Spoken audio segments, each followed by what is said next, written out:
Hi everyone, Gundam Facts here for a 24th and brand new episode of our special edition Lore of the Universal Century.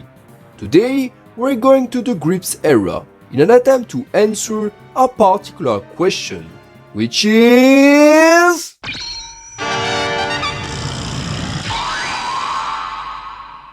Yep, in this video we're going to explore all the variants of the Dogosse Giar-class super battleship, how much they differ from the regular model, when did they appear, and extract every bit of mechanical knowledge we have on them so far.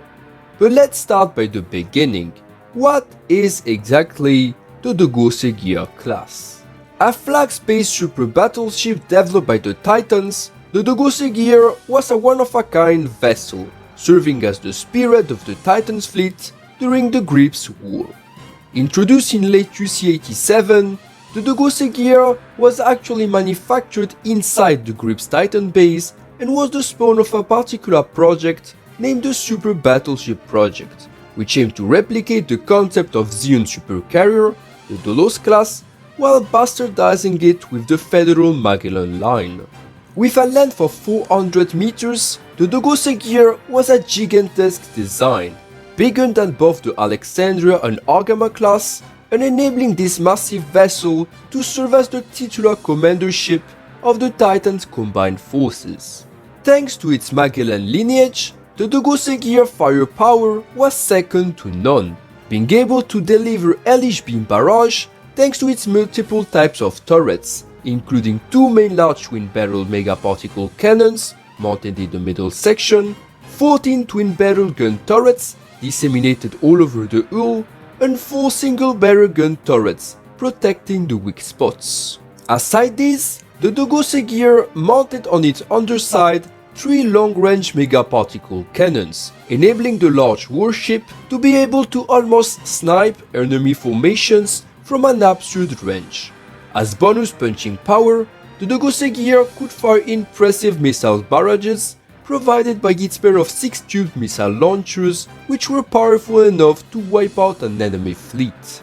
In terms of defensive abilities, the Dogosse Giar was also state-of-the-art, being protected by twin-barrels machine guns, but also 12 3-barrels machine gun turrets, creating a dissuasive fire for any mobile suit to attack.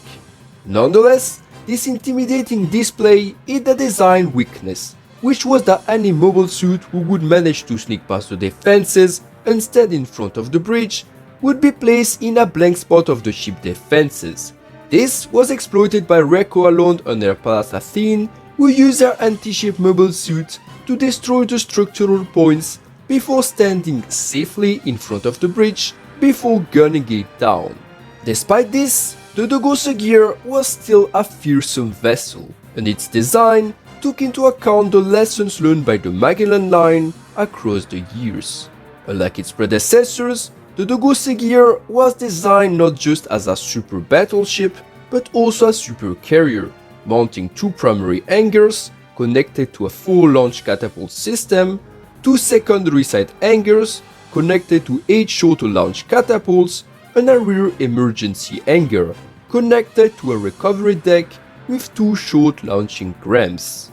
In total, this enabled the Dogosse Giar to transport up to 24 mobile suits and to be able to launch them through the 14 ramps in almost all directions. Actually, while the Dogosse Giar is said to be able to carry between 20 and 24 mobile suits, several sources state that approximately 40 mobile suits could be transported if need be, which is plausible given the size of the ship hangars. These ship hangars were large enough to even accommodate the needs of large transformable mobile armors such as the Bardock and the Psycho Gundam Mark II, things most ships of that time would be incapable of. Even better, this large size, hellish firepower and very high mobile suit reserve forces were not the only assets of the Dogosse Giar, which shine also because of its speed. To keep up with its large size, the Dogosse Giar mounted 9 powerful rear engines, which in the end granted the ship excellent mobility and high speed despite the large design. During the Grips conflict, The first completed Dogosse Giar-class, the name ship Dogosse Giar, first appeared during Operation Apollo, being used to great efficiency by Optimus Scirocco during the Titans campaign against the lunar cities. Following the completion of the operation, the ship was instead transferred to Bascom, who used it as a defensive tool as the Titans moved forward the Grips colony laser. Unfortunately, as the Dogosse Giar moved to chase the Argama while testing its Cyber New type assets, it was targeted by the takeover of Optimus Scirocco, who used the Argama to draw most of the Dogosse Giar mobile suit forces before launching the coup. Assaulted by its own allies, the Dogosse Giar was, as said before, sunk by the Pallas Athene, shamefully putting an end to the life of a mighty ship that normally would have required a whole fleet to be properly sunk. Initially, the Titans had planned for 3 other Dogosse Giars to be produced out of the original. However, a lack of funds and change of priorities ended up freezing the project, and when the Federation took over the shipyards, they disassembled the incompleted carcass of the 3 new Dogosse Giar, putting an end to the line officially. The truth was that while the 3rd and 4th ships had been indeed terminated, the 2nd ship was just deframed and put to storage, later being restored, upgraded and modified into the General Revil, something I will explain later in the video. Despite the Dogosse Giar being officially discontinued, notably because it was a reminder of Operation Apollo, the Federation forces still held the design in high regards, and when Vic Wellington designed the Rakylum class, the Dogosse Giar was, alongside the Alexandria-class, the ship which served as the main inspiration to spawn the new class. With the Rakylum as a daughter ship, a ship which remained in service for more than 50 years, the Dogosse Giar proved in the end a fearsome and efficient design, one which legacy shaped naval doctrine even in late UC.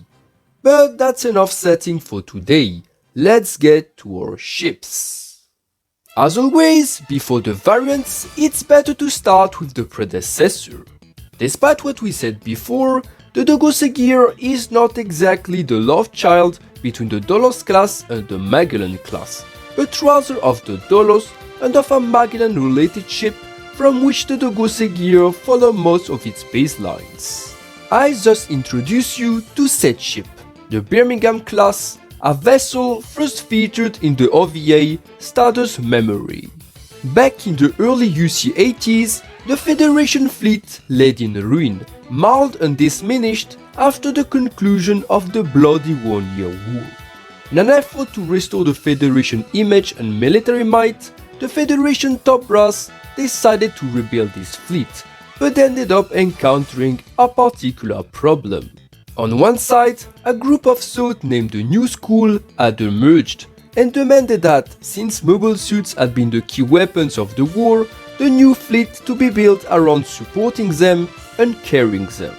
This entered in stark contradiction with the old school, which supported the big gun doctrine and the use of absolute firepower to wipe out the opposition, a naval doctrine which sometimes worked but had proved in the end inadequate against mobile suits. In the end, the old school, predominant in the top brass and supported by the men of the momentum, Vice Admiral Wyatt, got their way, but nonetheless compromised with the new school. This new rebuilt fleet would only follow the big gun doctrine, but would try to take into account anti-mobile suit combat. In return, the new school received funds and support for next-generation mobile suit projects, notably the Gundam Development Project and the Gym Reconstruction Plan. With the new school satisfied, the old school took into hands the task of rebuilding the fleet with their own doctrine, having the engineers convert the remaining Salamis and Magellans into the version known as the Salamis and Magellan Kai UC-83 refit. In parallel, the new school was granted the construction of a new autonomous class of carriers, the Alexandria class, but the old school made sure their big gun ships would be the one prioritized first.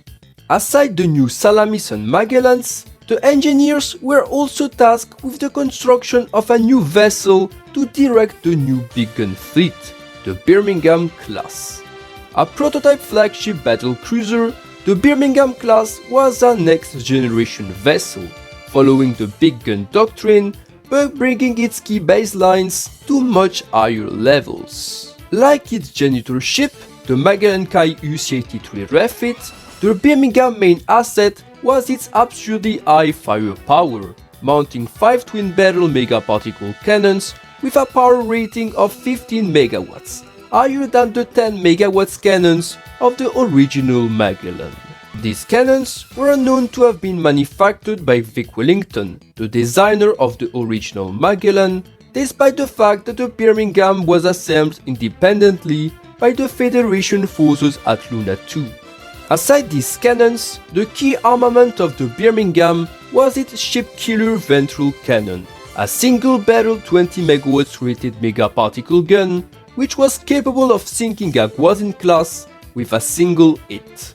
As secondary weapons, the Birmingham instead introduced two different kinds of missiles launchers, a pair of 2-tubes Magellan-style launchers mounted in the bow, and a pair of 12 tubes unidirectional missiles located near the bridge, thus diversifying the firepower depending on the circumstances. To deal with smaller vessels or mobile suits, the Birmingham could instead rely on 4 single-barrel secondary turrets, which were also beam-based weaponries. Finally, the ship anterior defenses were ensured by 12 laser twin turrets, a weapon concept inherited from the Magellan UC-83 refit and which offered more punching power at the cost of lower cadences of fire. Now, the Birmingham wasn't just impressive because of its firepower. With a length of 398 meters and a width of 171 meters, the class was notably longer and larger than the Magellan, making it a better commander vessel than the later. The onboard system was also drastically improved in comparison to the Magellan, with the ship being equipped with a damage management system which would automatically seal damaged portions of the ship and extinguish fires, something which had to be normally performed by crewmen, as seen with the white base in the original series. Ice on the cake, the Birmingham featured next-generation sensors, enabling excellent communication and detection capacities, and even better, its new 8 engines propulsion system, later inherited by the Dogosse Giar, enabled the ship to break speed records, giving the large battleship the speed of a high-mobility vessel.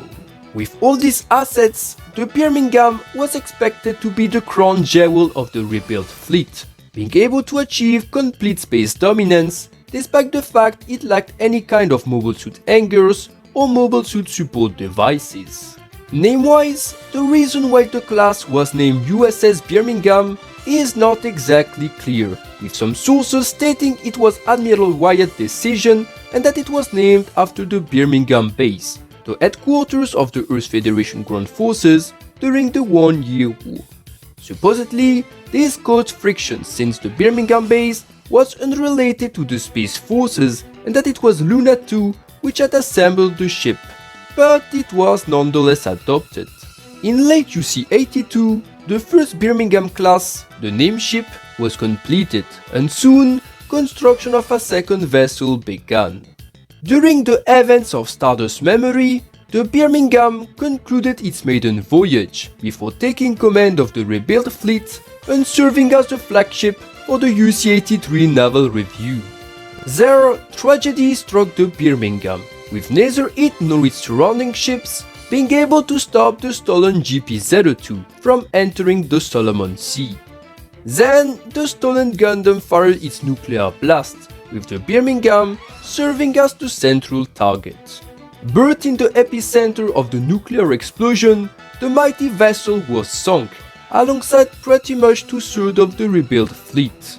Following the conclusion of the Dallas conflict, the second Birmingham in construction was decommissioned, being scrapped and disassembled after the shameful end of its sister ship.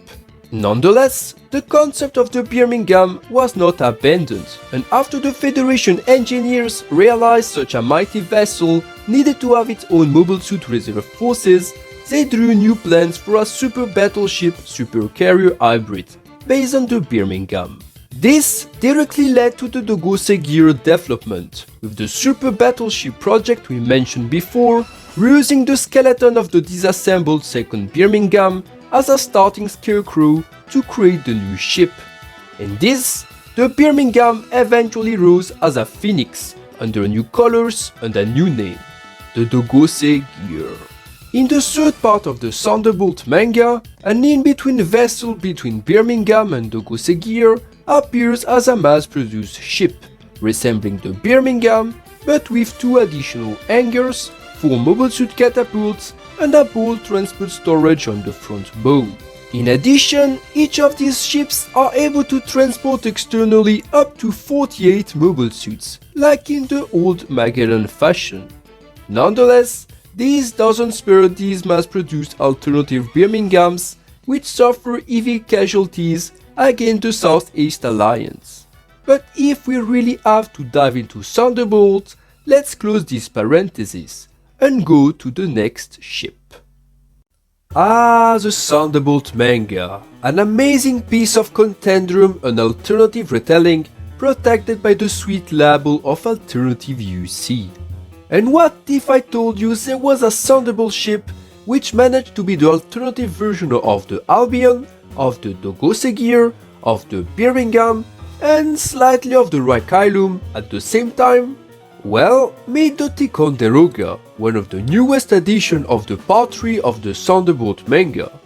A massive battleship mobile suit carrier hybrid serving as the Earth Federation flagship in UC-91, Thunderbolt continuity, the Ticonderoga is not officially a Dogosse Giar variant, being instead labeled as a Pegasus-like class, albeit not a Pegasus class. This label is clearly justified, with many Pegasus elements being found in the design, notably the Equinesque form and the round yellow spheres in its flanks. Nonetheless, the Ticonderoga is also characterized by an impressive arsenal, mounting a pair of primary twin barrels megaparticle cannons under its catapults, at least 8 Pegasus-type twin cannons, at least 22 anti-air twin beam turrets, and 4 two-tubes Pegasus-like type missiles launchers, making it closer to the Birmingham than anything else. This combination of elements between Pegasus and Birmingham ends up making the Ticonderoga more of a early Dogosse Giar than anything else, which is even more accentuated when it comes to its own mobile suit reserve forces. The ship can in fact transport a total of 20 mobile suits, 12 GM Customs, Thunderbolt version, and 8 GM Eagle Eyes, which is close to the carrying capacity of the original Dogosse Giar, and way more than any Pegasus class. Even better, this complement of GM Customs is exclusive to the Ticonderoga at that time, being similar to how the Dogosse Giar General Revil and its signature Gigants and Reed Seals works in Unicorn in mainline UC. Strangely, the Ticonderoga make use of 4 heat cooling fins meant to cool its cannons, which are in design extremely close to the one used by the Revil in standard UC.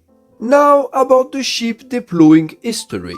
In the manga, the Ticonderoga launched to intercept the Southeast Alliance in space and stop them from escaping Site 6. After its mobile suit forces failed, the ship is assaulted by Daryl and his faithful Brobro backpack, who tank the entire Ticonderoga beam barrage before forcing it to stop the chase by threatening the ship bridge with one of the Brobro cannons. In the end, the Ticonderoga may be an alternative Albion Birmingham, but it actually resembled what the Birmingham should have looked like if the new school had handled the fleet, and if the use of mobile suits and respect for the Pegasus class had shined sooner the big gun doctrine.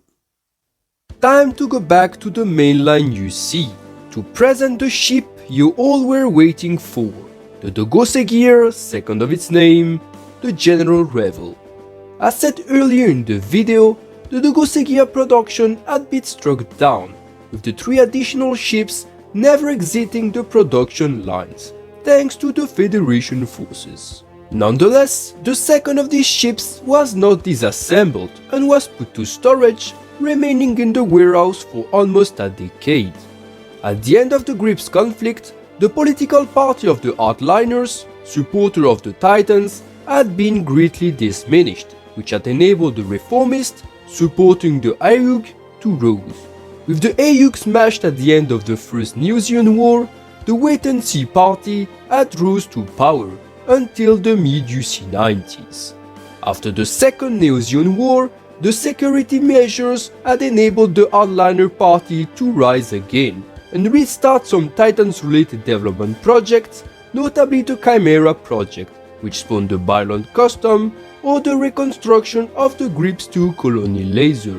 Aside these projects, the hardliners made the remark that while the new Revil-class was an excellent design, it lacked enough punching power to serve as the nuke flagship for the Federation reconstructed orbital fleet, and proposed instead to have Vic Wellington, the Revil and Klopp manufacturer, to be given the second sealed Dogosse Giar, and have it modernized to serve as the titular flagship. This modernization first took the form of a size modification, with the 400 meters long Dogosse Giar being enlarged by 200 meters, bringing it to a length of 630 meters, the longest length ever reached by any Federal cruiser.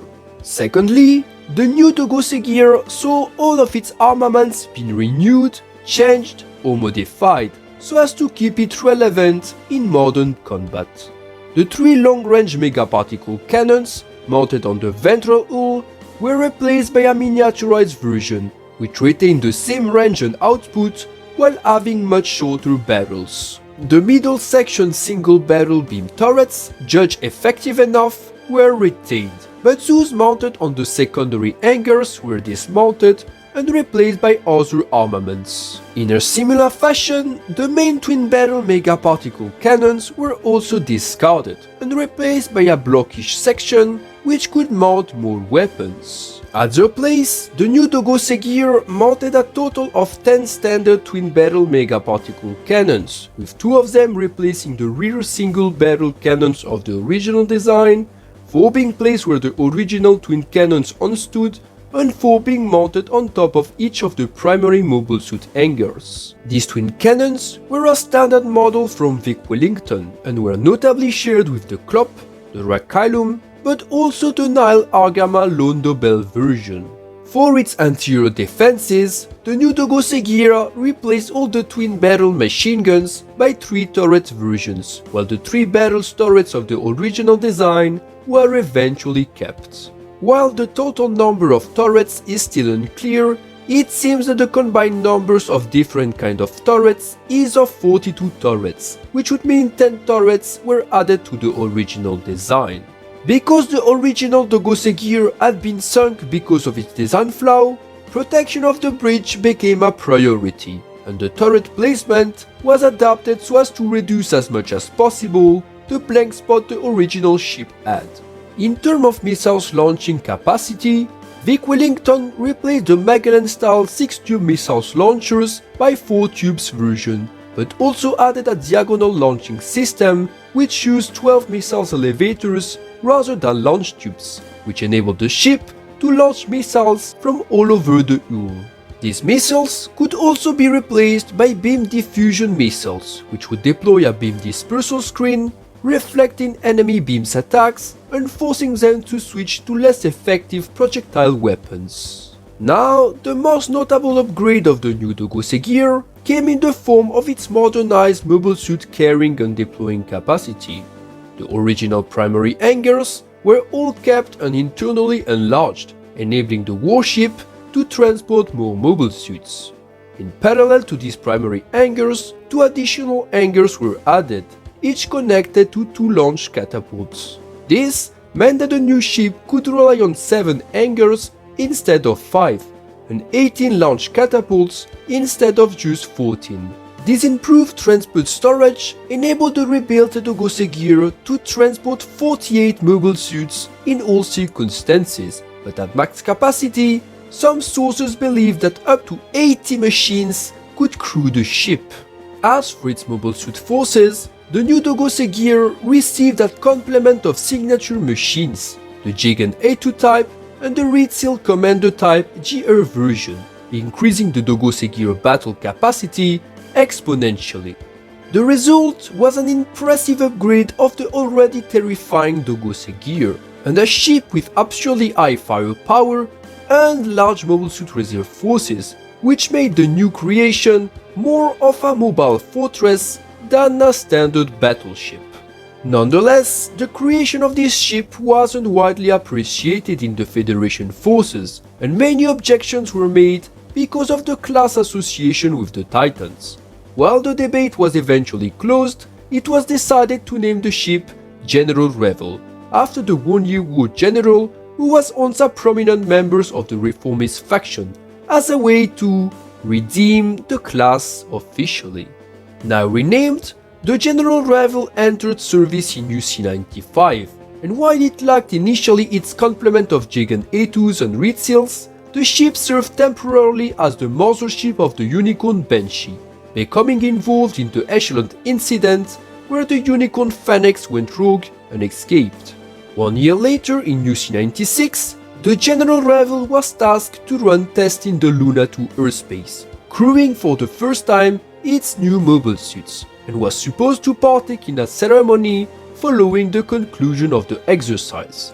Nonetheless, General Headquarters put an end to the test and required the ship to be sent to intercept the Nal Argama, who had supposedly went rogue.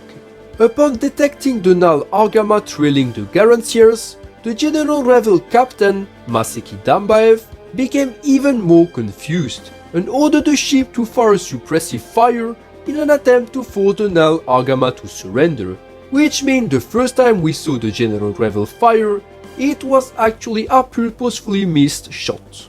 After the Nile Argama continued its route, the General Revil sent out an advanced scouting party to investigate, which was intercepted by Full Throttle and Angelo Sauper in their mobile suits. Then, the duo of Neo-Zeon pilots were able to damage most of the Dogosse Gear mobile suit forces and made sure to only damage the suits without killing the pilots, so as to force the large warship to lose time in recovering them. The tactic actually worked, and the Nile Argama was eventually able to escape. Later in Unicorn, the General Revil launched to stop the broadcast of Mineva Zabi, but its mobile suit forces were paralyzed by the Unicorn rising powers. In Gundam narrative, the General Revil returns, this time upgraded with 4 additional turrets on its underside. Like in Unicorn, its mobile suit forces were preyed upon by the new type higher powers, until the ship itself was destroyed by the magical power of the Neo-Zeon 2, who manipulated an Helium-3 detonation to destroy the mighty ship. And so fell the Dogosse Gear, second of its name, being remembered in the fanbase as little more than gigantesque paper tiger, which could not survive Zeon favoritism and neither new type bullshit. And we have now completed today's topic, and I hope you will like it. This will be all for today's video, but stay tuned for future lore content delivered on the same channel. Hit the like button, and most importantly, comment and subscribe, as it will really help the channel to flourish. So long, fellow new types, until the time of our next special edition.